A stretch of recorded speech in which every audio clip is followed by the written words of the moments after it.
despite what their moms told them. They just aren't talented enough for radio. Unfortunately, anyone can have a show these days. Sean. Well, I'm pretty hard to figure out sometimes. In fact, I can't even figure myself out sometimes, so don't even try to. Joe. You're an idiot. And really a disloyal person. This is the Cuse Militia.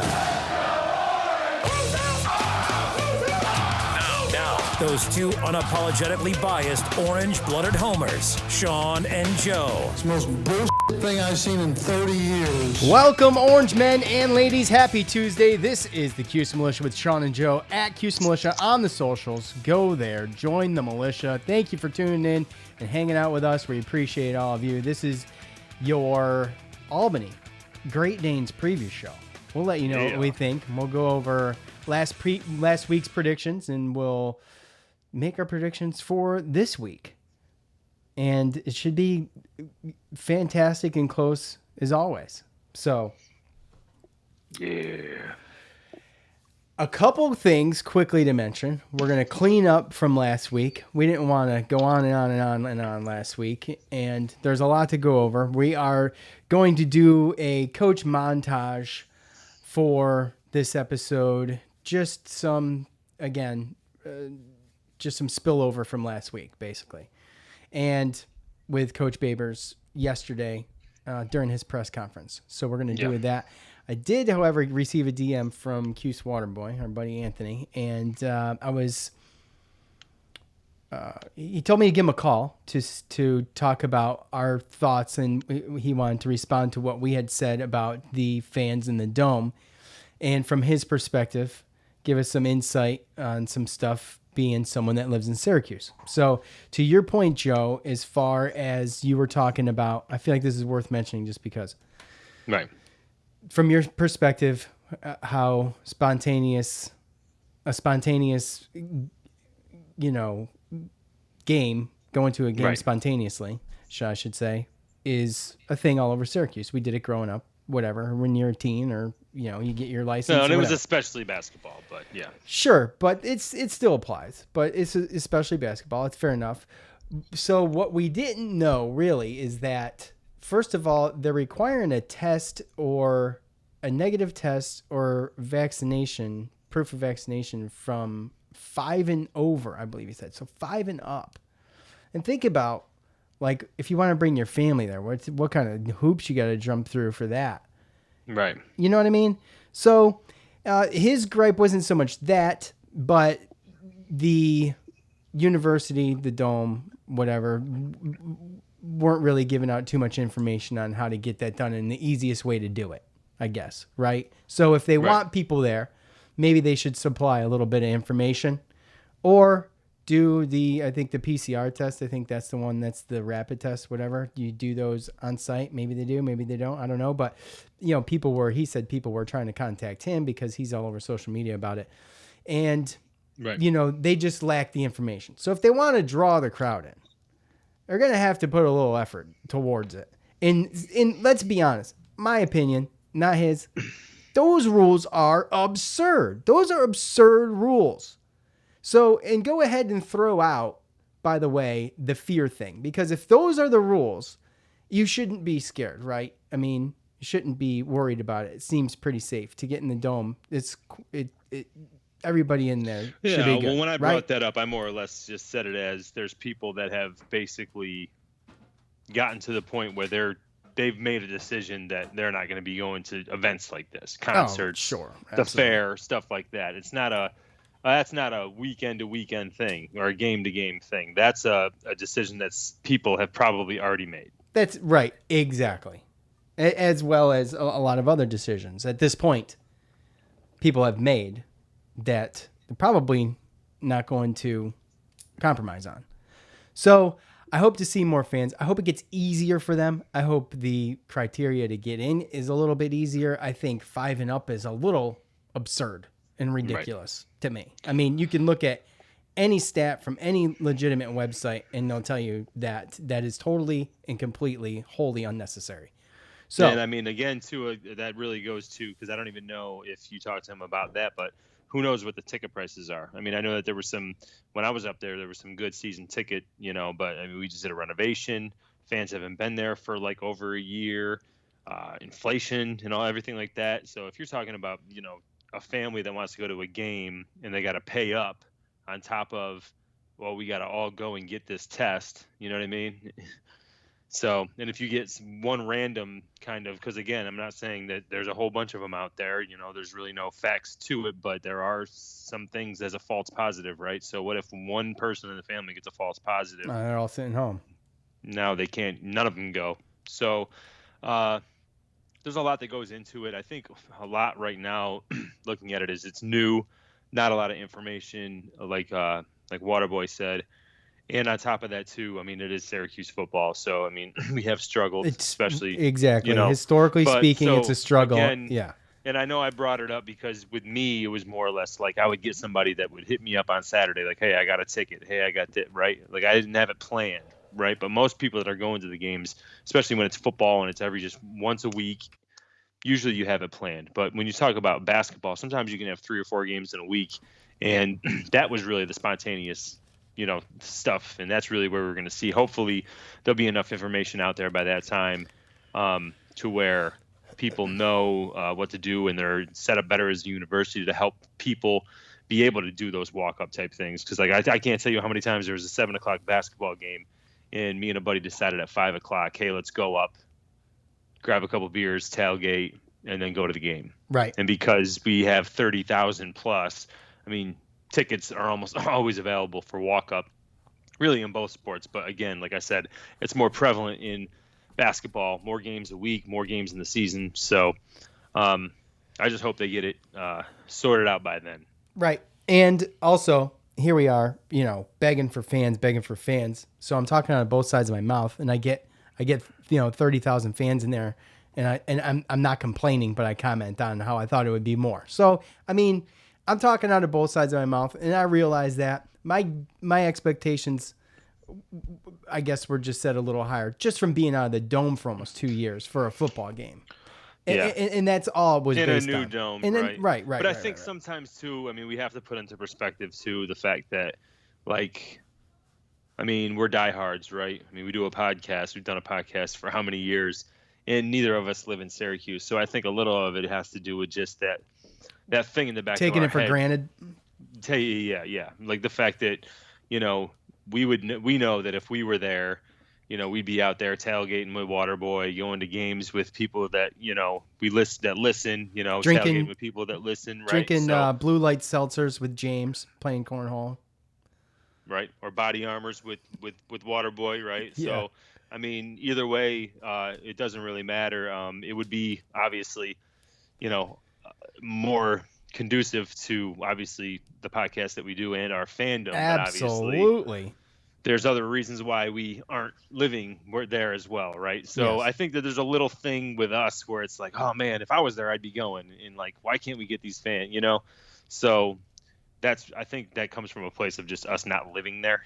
It's just missing it, and it's the missing out, and it's the I can't understand why more people aren't there. I could never understand why my mom didn't want to go. My mom hated going to games. She'd rather go to Brad's or the Caboose in East Syracuse and watch the game. Right?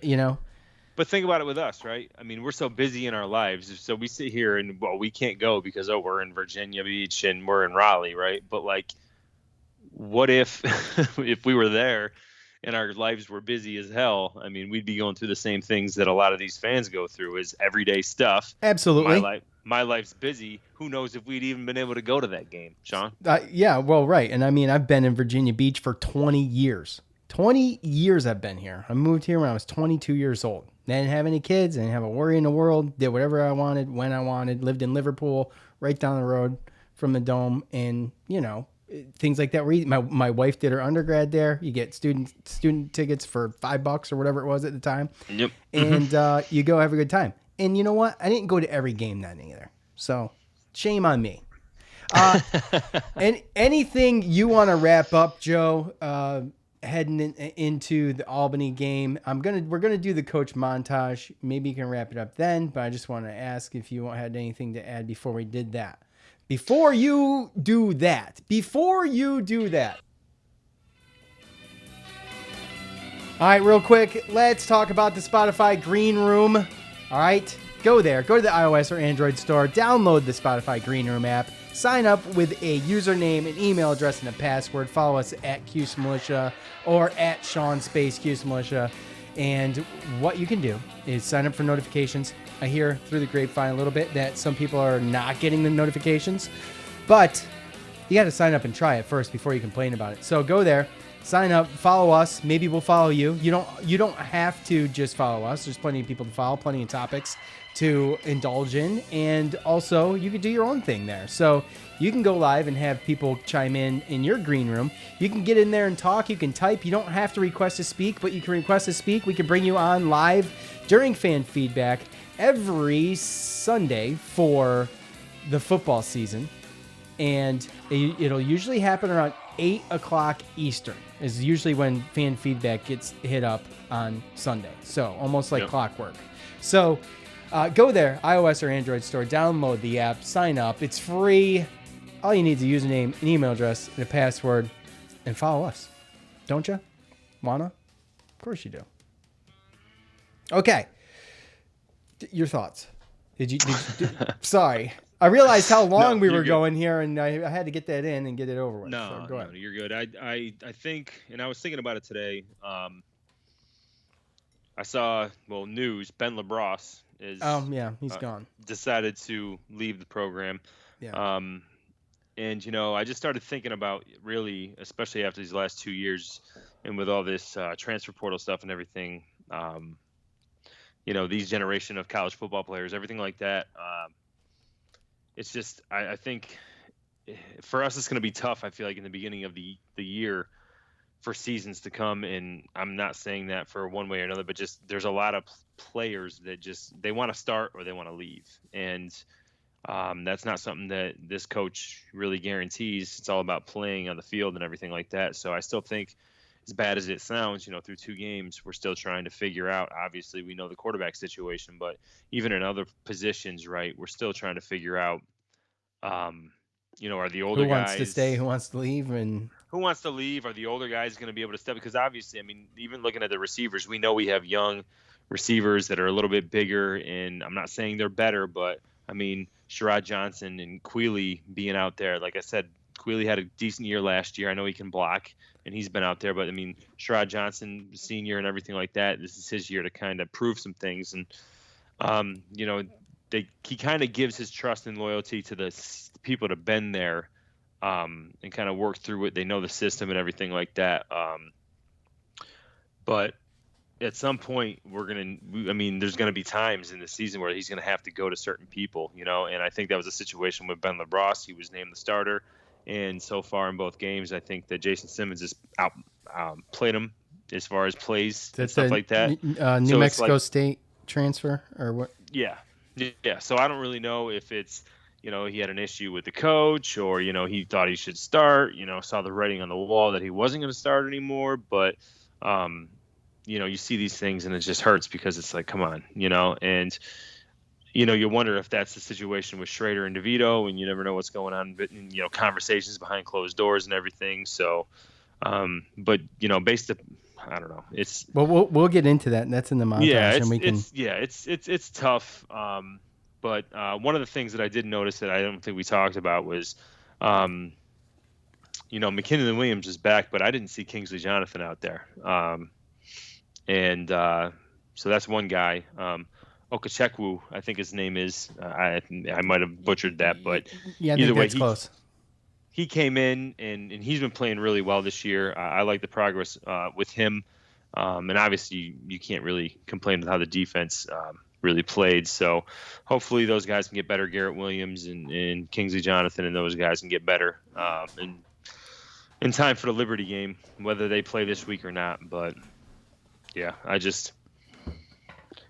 It just when you go back and look at it, it's one of those things where we could have won. And I saw that you actually posted the first fumble, the Tosh Harris, and you finally saw what I was talking about. I went and found a video, and I just screenshotted the moment his knee hit the ground, and he clearly has the ball. It was a bad call. And, Right.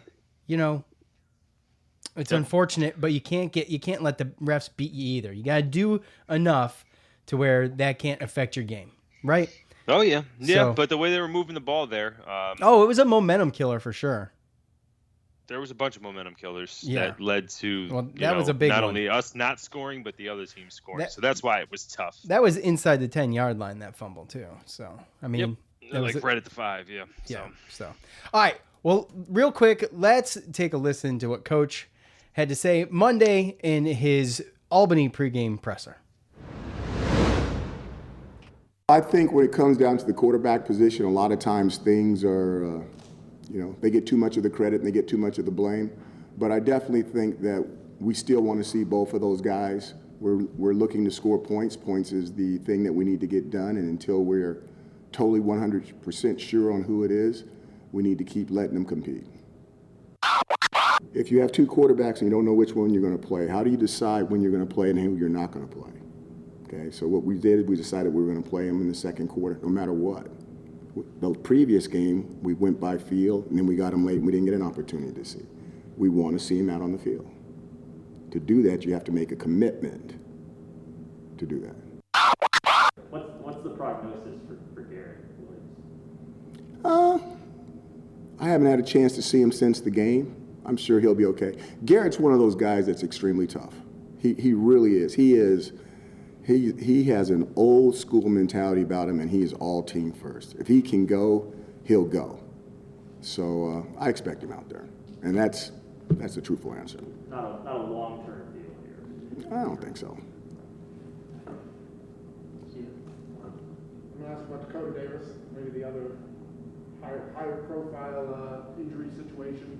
What can you tell us about what he's been able to do since camp ended and how close he is to playing? I think he's very, very close, and it'll be exciting to see what he can do this week.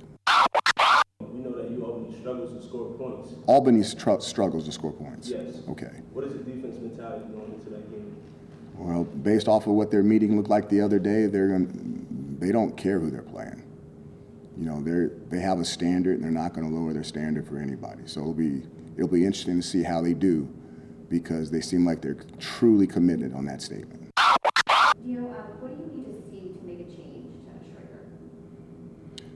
My biggest thing is I want somebody to win it on the field. Okay, quarterbacks, you can practice, they don't get hit, they don't get touched. Okay, and if I made them live in practice and they got hurt, boy, there'd be a lot of cameras in here. You know what I mean? So you've got to put them on the field, and you got to let them do it on the field, and they need to win it on the field.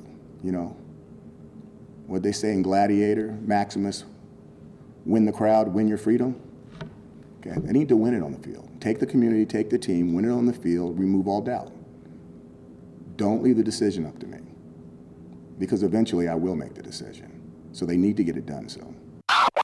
Are you worried that if you don't play Garrett, you would theoretically consider leaving? You know what I mean? When you bring someone in today's day and age of guys being able to move, is that a part?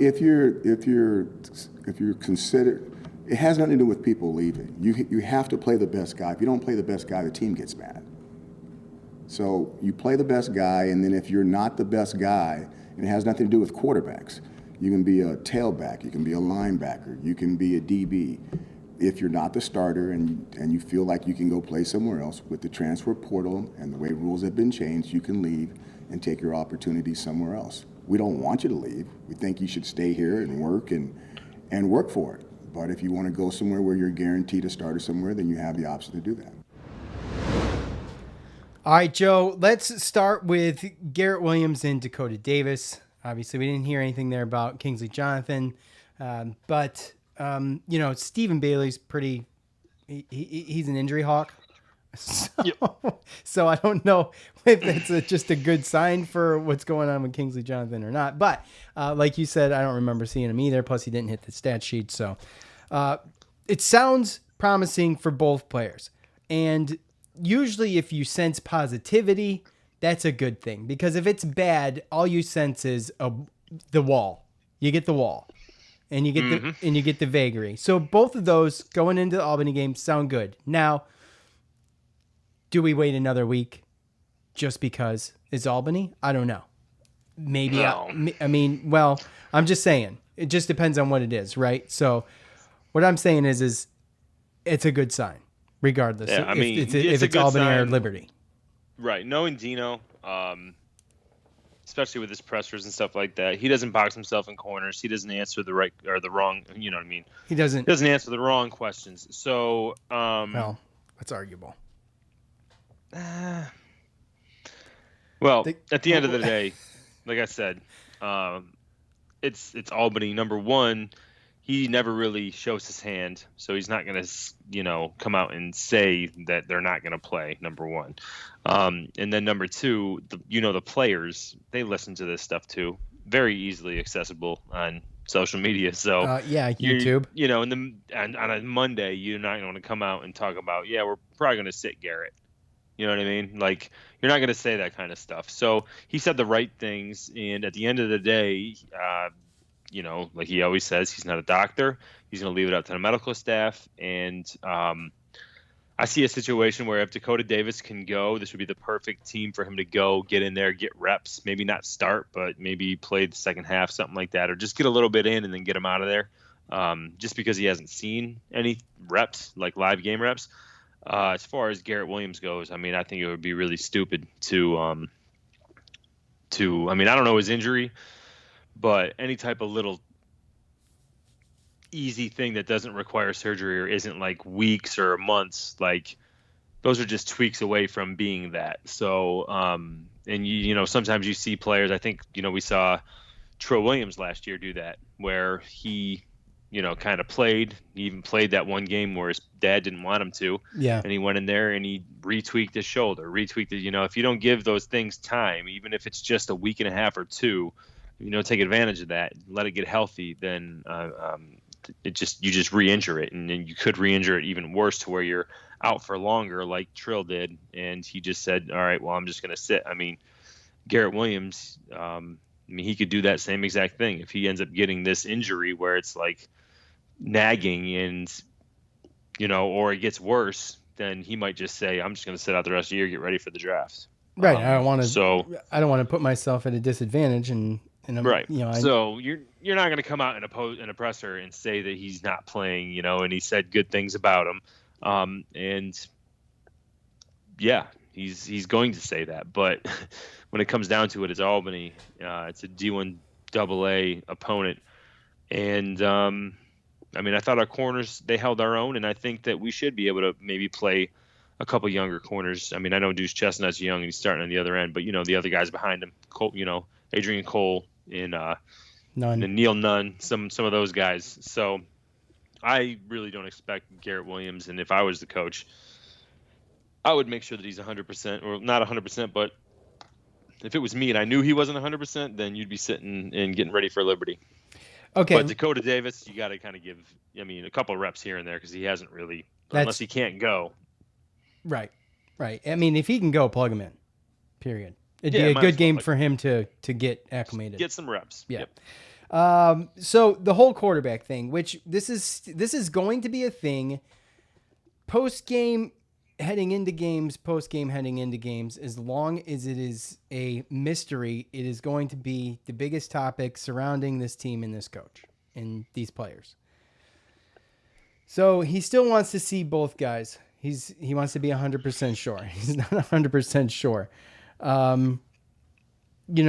They talked a little bit about winning on the field and removing all doubt. We've heard this from the beginning, right? Black or white. So I don't have much commentary on this other than what we talked about, and I'll reiterate, and then I'm done. But I want to see Garrett Schrader get the start against Albany, because if they start to veto it, in my opinion, if he wants to see both guys on the field, Garrett Schrader's played 4 series. In 4 altogether, right? And 1 was garbage time, right? Oh, yeah. Yep. So 4 series altogether in 2 games.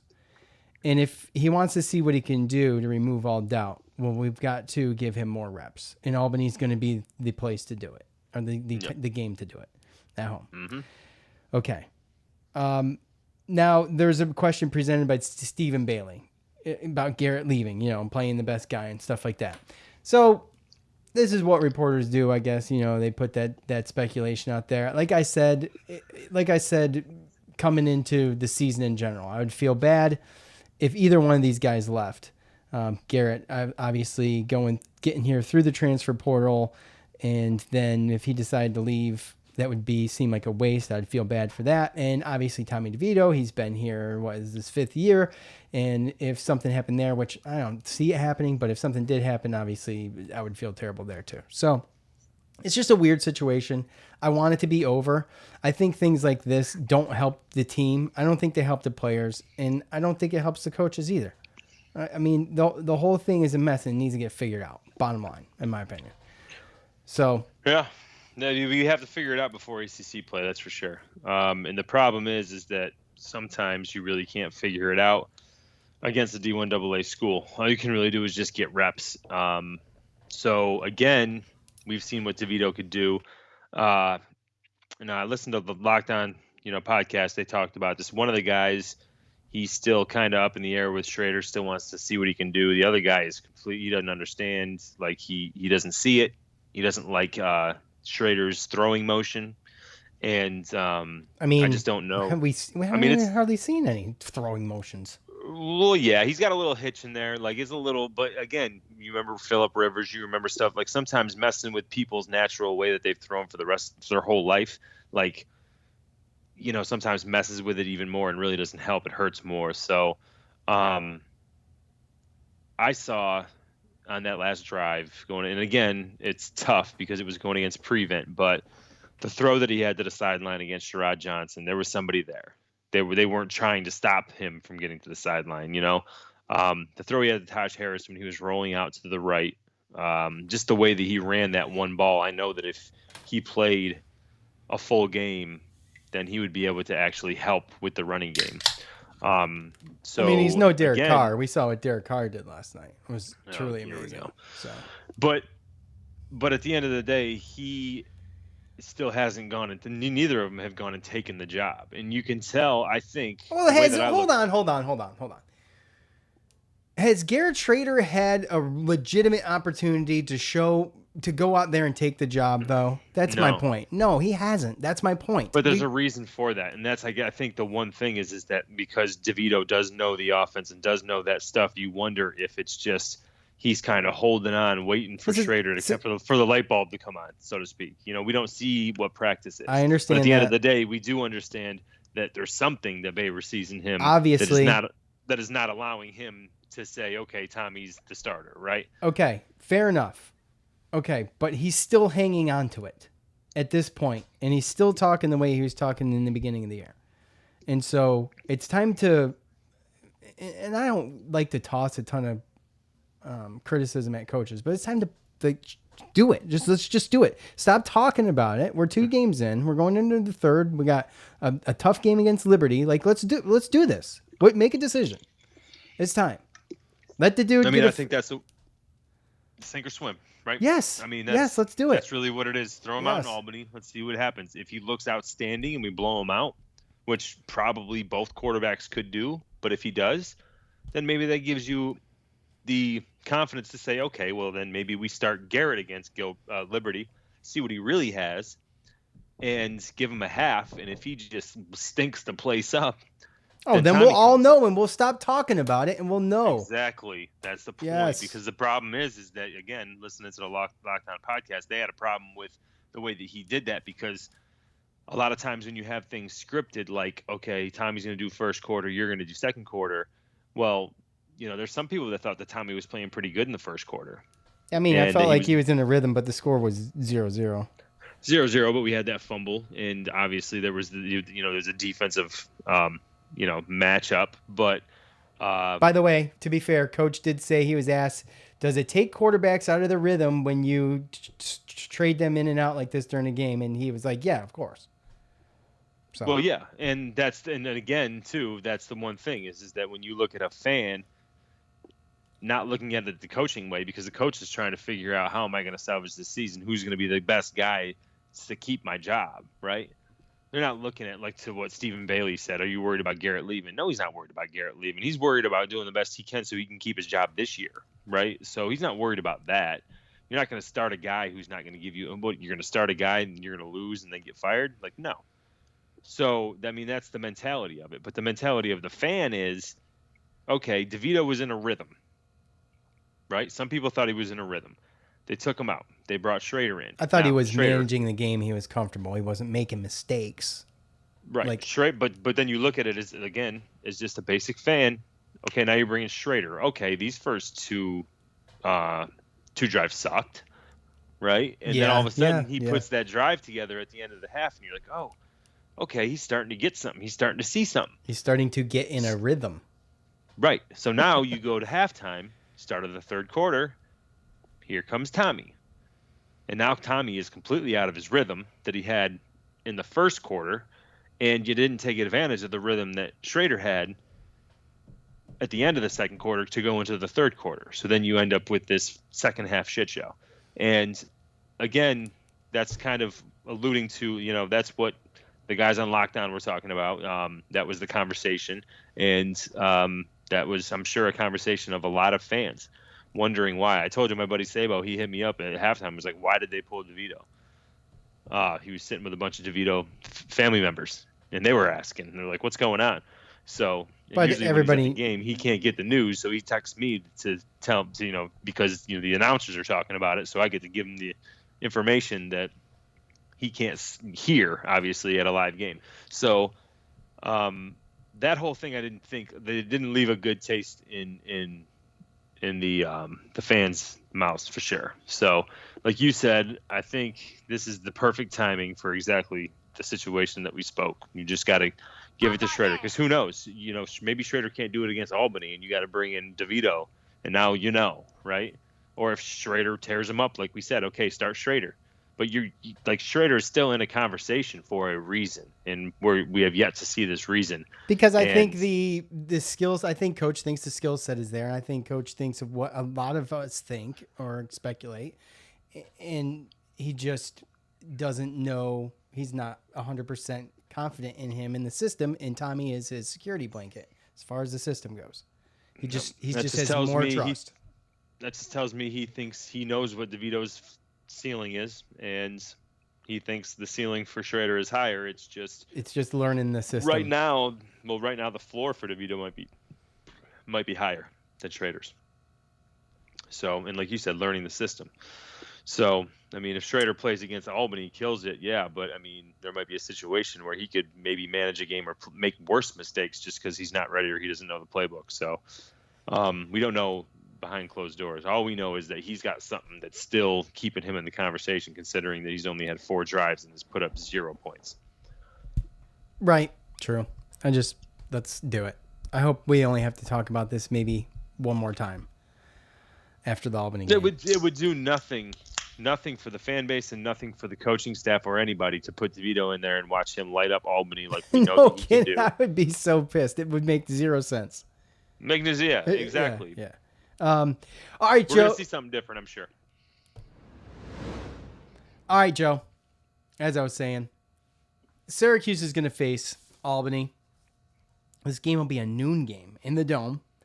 And I do not have the television in front of me, but I believe it is on the ACC network, which just totally sucked. Thank God it's the first game this week, I suppose. Because we had to sit there and watch the end of Illinois, Virginia. Which was a 42-14. And what a joke that was. The last 5 minutes took 20. Come on. Throwing penalties still. It's like, come on. We're still trying to score, and I'm like, dude, you got to do better, ACC Network. My gosh. The damn channel. Not everyone has ACC Network Extra. And if this is how you're going to try to coerce us to get it, well, then it ain't going to work. So listen, ACC Network Extra. I got to be honest. Maybe I'm just ignorant. I don't know what the hell that is. I just go to the ESPN Plus app.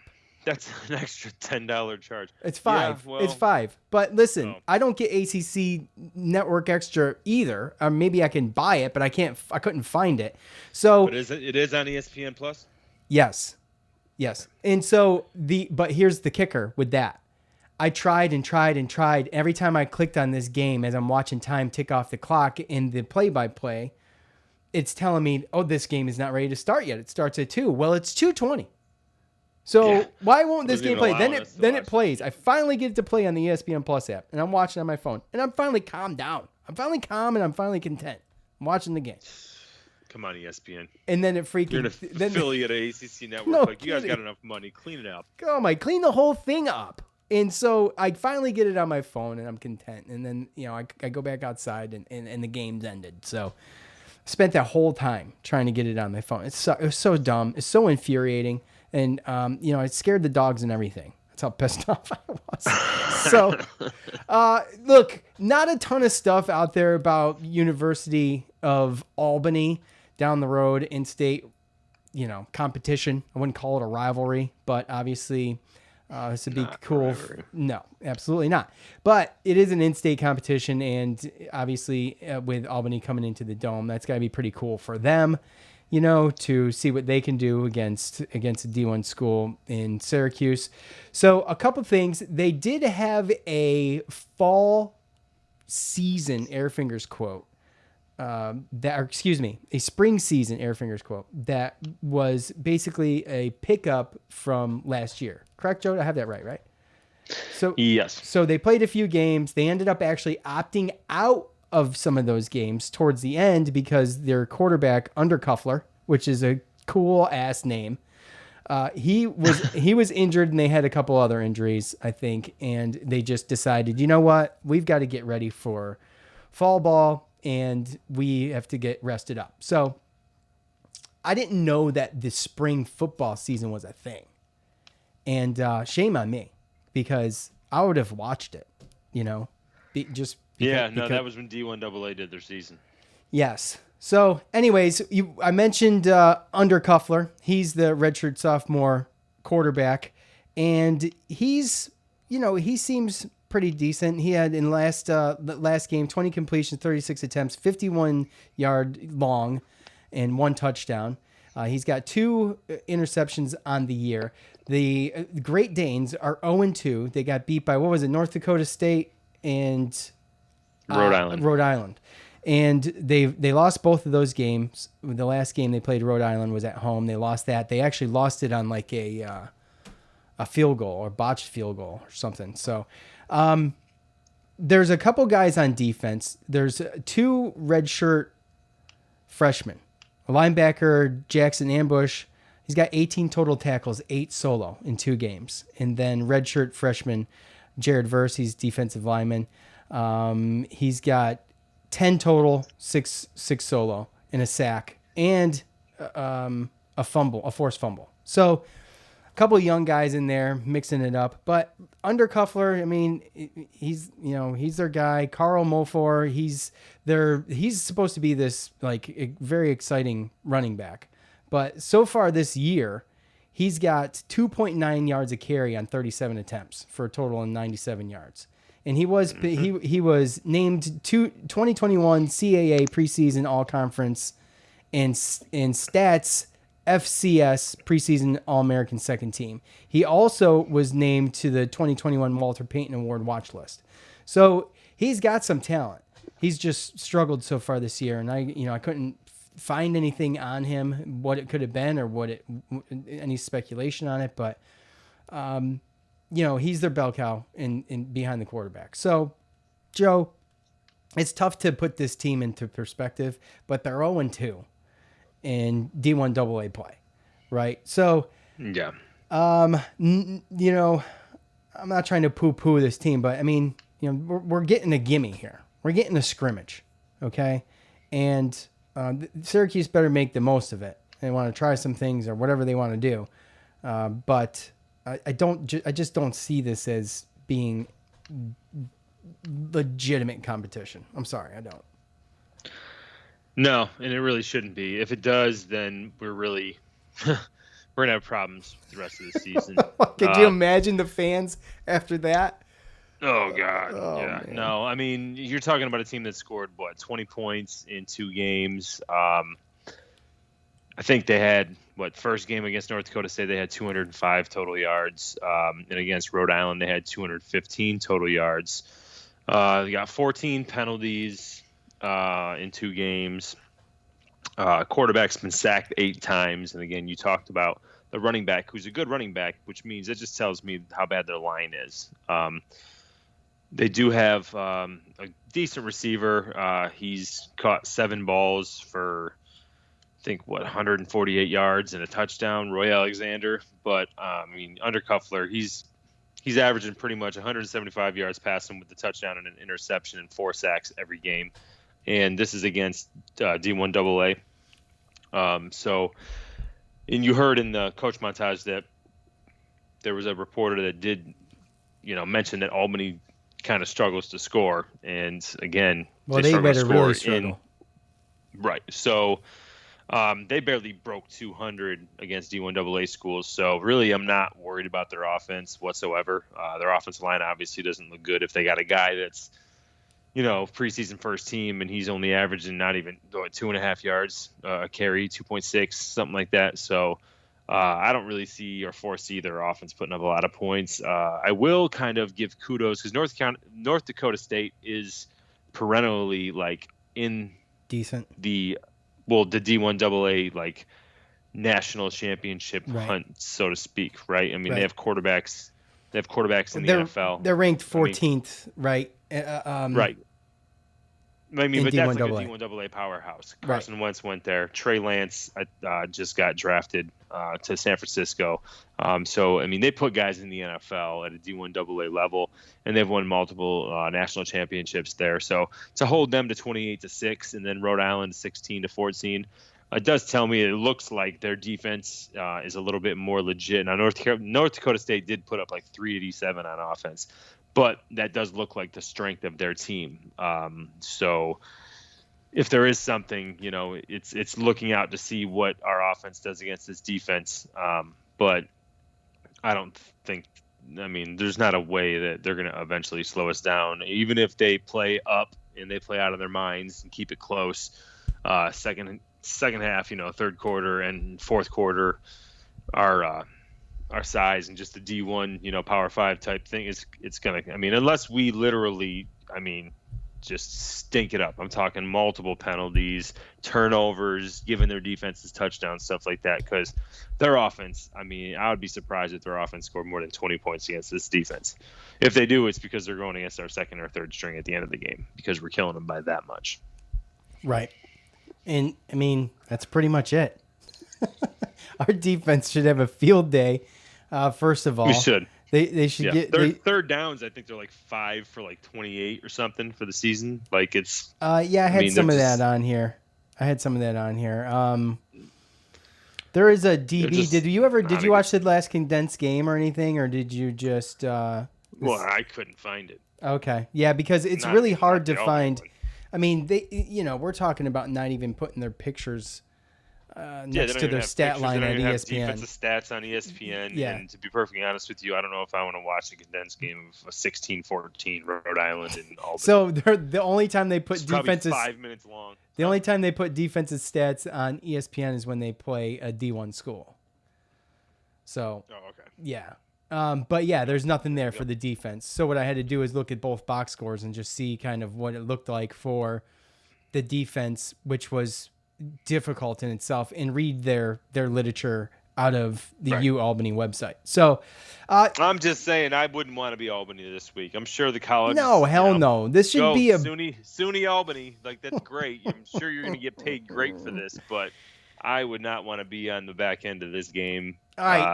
Especially, knowing what's going on with, the conversations and the meetings, and that all those players in that locker room, all the coaches, they know that they should be 2-0, and it's mostly their fault that they're not. So, yeah, good luck, Albany. Yeah, seriously. There's never a time where I feel bad for a team. Syracuse needs to put out an old-fashioned ass whooping and just take them out behind the woodshed and beat the snot out of them. And a little bit of a confidence booster and, something along those lines is exactly, I think, what Syracuse needs. Yeah, this isn't going to be Syracuse Villanova barn burner like we saw, 5, 6, whatever, how many years ago. This is going to be that kind of exactly what you just said. And, I hope that the fans, they show up, but they don't really need to. But again, for the support and everything. Well, I just think we got to go out there and just do what we know we need to do to get the fans excited. Yeah, for I later think so games, too. and hopefully get the players excited and get that confidence That's what I was going to say. The fans, it doesn't take much for the fans to be excited. It doesn't take much for the fans to not be excited as well. That's a fan. So, Well, I mean, and that's where I liked where Dino was in this presser, because you heard him say, like, you got to win their confidence, you got to win their trust. Like, right. when he brought up the whole thing about Maximus, is you go out there and you win the crowd, right? Like, you got to win the crowd. So it's not. I'm not going to say it's not easy, but it's also kind of right there in front of you. You can't be mad at one aspect or disappointed at one aspect if you're not doing your part too. So I'm glad that he's putting that on the team and the coaches and everything. And again, like, you could tell that he was very, very upset in his presser after the game of Rutgers, and that he's very, I mean, even for a week in Albany, when you heard him say, like, we got to handle what we got to handle here, and then we'll worry about Albany. Like, yeah, that's where he's at, right, mentality wise. So that's why I said I feel bad for Albany. Yeah, the defense is chomping at the bit to get at Albany. But this is where we got to figure it out, and hopefully after this week, then they'll be able to make a move at the quarterback situation and really figure out what's what. Well, because definitely. I think right now I feel like the team is split. Even the players are probably split on who they think is the better quarterback and has a better chance of making them win. I would love to be a fly on the wall in that locker room, just to buzz around and hear what the hell everybody's saying or about conversations outside of the locker room. Yeah. Like players with like-minded. But I think we're going to have a clearer picture after this game. Now, albeit should be an ass whooping, but I think we'll have a clearer picture. I think we see both quarterbacks. And we're going to see what they can do. And definitely, though, I hate to say it, but definitely after Liberty, I think we're going to know what's going on. And I think I know which way this is headed. And you have to. Yeah. Oh, yeah. Absolutely. So I'm not saying you have to know. I'm just saying you have to have it. No, you have to have it done. Of Liberty Sure. Going into conference play. Yeah, absolutely. All right, Joe. So last week, I picked. You kicked my butt. Yes, I did. I picked Rutgers 20 to, Cuse 20 to Rutgers 14, and you had Cuse 31 to Rutgers 27. So obviously, I'm going to take that one. We are for the I knew season. you were going to win at halftime. I did too. We are 1-1 on the season for that. So I went first last time, Joe. It is your turn to give me your prediction. No, you didn't go first. Yes, I did. Yes, I did. I'm pretty sure this is the same thing you pulled last week when you said Is I it? went first the first week. Is it? You go first this week. I'm going to go first this week, okay? But you're going first next week. All right? Yeah, We're that's clear how on it that? goes. Can you remember that? I know It's back and forth. I mean, you can go back and listen to the podcast. I'm going to have to go back and listen to the last two because I feel like I went first both times. But I'm here sorry we are. that you feel like a victim right now. But I'm going to go again. I mean, that's the mentality. It's okay. I learned it Sorry, from watching Snowflake. TV and listening to the news. So Albany at Syracuse. I'm going to go. Obviously, I'm going to go Cuse for the win. And I'm going to say 38-10.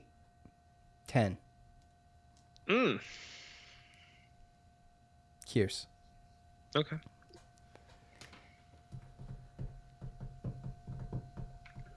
This is where you go. Now you really do have to go because I went. So, by the way, I'll stall for Joe. There was no fans that hit the exact score, so no shout-outs given. Sorry. Actually, I'm not sorry. It's your fault, not my fault. Go, right, Joe, with your Goonies shirt on, you goon. Hey, Goonies forever. So, How about that? I'm going to go a little bit higher than that. I'm going to go 48-13. Okay. All right. And it could be worse. I agree. I I wanted just to go lower than you, but See so everybody knows, because I'm trying not to go too high or low. I'm trying to go kind of almost in the middle of what I predict my low score and my high score would be, because it's a difference in both scores added up, and then if you get the win -5, so you're not even lowest trying score to guess wins. the score. You're just trying to win. I'm trying to win. I'm trying to get the closest to the score. That's what I'm trying to do. You know how hard it is to nail a score? So Yeah, you have to Las have Vegas. it's mostly all luck. Mostly all luck. Yeah. Which mostly all luck, that translates to like 93% luck. You're It's guessing like 7%. game flow. Dude, it's 7% skill level to this. You're guessing game flow. Yeah. I mean, it's ridiculous. How many of those Yes. 48 points is Garrett Schrader behind? I don't know, because I feel like we're just gonna run all over him anyway. So It could be the Sean Tucker show. I say Garrett Schrader gets. I say he gets 1 throw and 2 running. Really? Responsible Yeah. for 3 total. Mm-hmm. Okay. That's cool. All right. Anything Yeah, else, Joe? pretty good. Anything else, Joe? So much for a half-hour podcast. Yeah, just stay positive, people, and hopefully Yeah, we but- kind of see the moves that we need to help for the future here. Because again, Tommy going in and throwing 5 touchdowns for over 250 isn't really going to help. By the way, real quick, too, the frustration that we have not seen, in my opinion, from Dino Babers, I think shows a level of angst and what's the word I'm looking for, Joe? Help me out. I mean, It's a level. I don't know if I'd call it desperation. Ran through my head, but I'm not sure if that's it. It's just like the He's level not there of yet, but he's heading there. Yeah, he's headed down He's on a desperation flight toward road. desperation, Yes, right? And yes, and he's when you're desperate, sometimes you make decisions outside of your normal self, and which I'm waiting let's for, just- by the way, because I right. haven't Well, let's just hope that it's the right one and not the wrong one, because sometimes you sit too long on the wrong decision, and sometimes you make the wrong ones, right? So I don't know. We shall see. Yeah, and we'll see. Obviously, it's going to be an easily different tone, I think, after the Albany game. And then it's real. Then it gets real. Because Liberty's no slouch, and from there it's ACC play, and it gets real. And by the way, opening up ACC play against Florida State, at Florida State in Tallahassee, hello. No, they just lost to Jacksonville State. Yeah, so I'm telling you. They're doing double 18. Yeah, I understand that. I know. But I don't know Maybe how Notre much Dame's water. just I not watched that what they did against Notre Dame. Maybe And Notre Dame's not good. I mean, that's a possibility. It's all a Notre possibility. Dame almost just lost. I They know. almost lost to Toledo this week. I know. But that game was Holy neutral, Toledo. right? Was that game neutral? No, it wasn't. Was that Florida State? No. Yes. Yeah. What? Well, Florida State. Florida State and Notre Dame. Yeah, I think it was at Florida State. Yeah. So I remember them spiking the Mm-hmm. field. So, okay. And everybody else we played looked good. I mean, NC State, they're the only team I think that really, other than us, lost in the ACC, and Florida State. Syracuse we're has the got a only lot of work three, to so- do. Syracuse Yeah. got. They Well, got NC State did lose 2 starting defensive players for the season against Mississippi State. So That's brutal. Yeah. something to look at. They had a chance to win that game. Mississippi State, that's just the SEC defense, the SEC lines. So How about them but Raiders? Either way, How about them the Raiders? Raiders, bro. How about I them went Raiders? to sleep and you guys were losing. I woke up, you guys won in overtime. I'm like, you got to be kidding me. I was- And Darren Waller won me my fantasy league. I was bet going he against- did. I was going against Lamar Jackson. Oof. Were you? Well, he had 2 Yeah, fumbles. So I was up. Well, I Lost- was up 13. I lost was up 2 13 fumbles. or 14 going into the matchup. So yeah, I had a little bit of a buffer, but gosh, he's dangerous too, man. Lamar Jackson. well, I got within like 5, and then he tried to make that one-handed little grab that he dropped, and he dropped like 2 in a row there in the end of the second quarter. I'm like, bro, you better tighten up. yeah. That guy's a beast. Oh, absolutely. You guys look good, man. They you did guys look look good. good. You know the I don't That know. was the first time the fans in that stadium too, right? Absolutely. Yeah, it was. Yeah. It was packed. I mean, the defense really held it together, which is defensive line, bro. Yeah, which is what I was worried about. So they did a good job. Lamar Jackson's going to get away a couple times. It's going to happen. Oh, he's definitely going to. But your defensive line pretty much held him in check and kind of just controlled him. When you play him, you want to make him throw. And yeah, he'll make his throws, but he'll make his mistakes too. You know, you don't want him to run. We've learned that as Syracuse fans. Yeah, absolutely. Hurdling dudes and whatnot down at the goal line. Yeah. They're talking about making that a statue at Louisville. Oh, that's annoying. Yeah, it's really annoying. But it was a pretty awesome play. It was pretty awesome. It was pretty embarrassing too. But we have ours. Both things can be true. You know, the Dungy knee to the chest against Miami. Yeah, well, we got a couple. That would probably be mine. Yeah, absolutely. All right. Well, we appreciate everybody for hanging out with us. We really do. If you're still listening, if you're still listening, you're the hardcore of the hardcore, and we love you. We appreciate it. Get the best stuff at the end. Yep. Let's turn out if we can at the Dome, folks. That would be awesome. Can't wait to watch it. Can't wait to see what happens in the quarterback situation. For Joe, I'm Sean. We're out. Peace. Heard Beacon Skiff's got a busy schedule on Saturday. Oh, shit. Reservations made.